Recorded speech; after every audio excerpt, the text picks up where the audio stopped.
can't imagine explaining today's cultural problems of kids who are so depressed because someone called them a fairy instead of a helicopter, whatever it is they're on this week as their pronouns.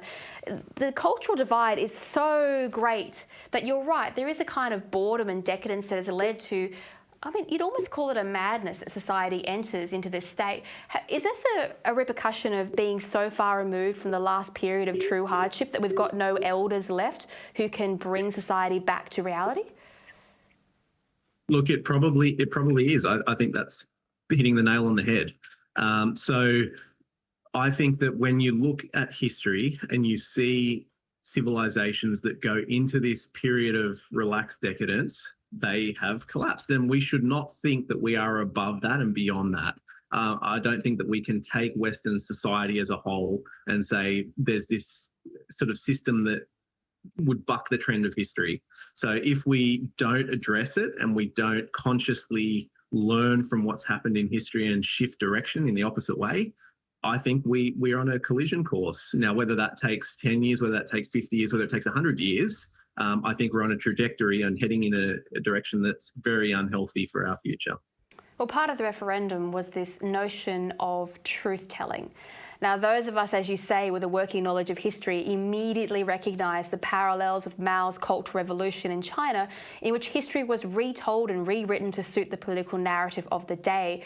Now, in order to justify the erasure of the past, it was rebranded as truth. Not factual truth, but political truth. Now, there's a lot of this political truth running around in Albanese's government, and we've seen this with his floating of the misinformation and disinformation bill that has now been, it was originally a Liberal Party bill, I think, and it's been taken up by Labor and moved up a few rungs into scariness, and now it's almost going to be passed.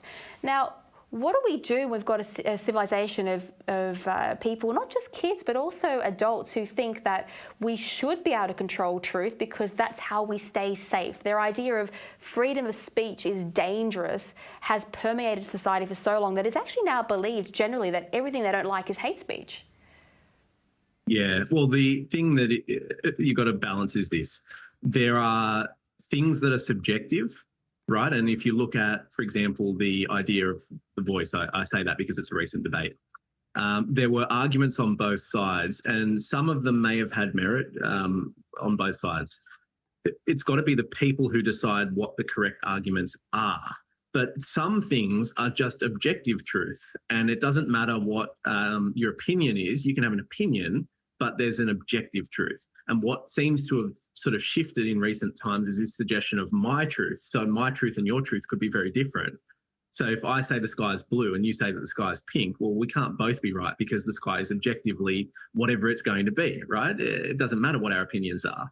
So that's one example. But we need to say that those things that are objectively true are true. And we just need to call those out. So I think there's two elements. One is objective truth. The second one is where there are areas of grey and there should be debate to determine how to move forward as a society on a particular issue.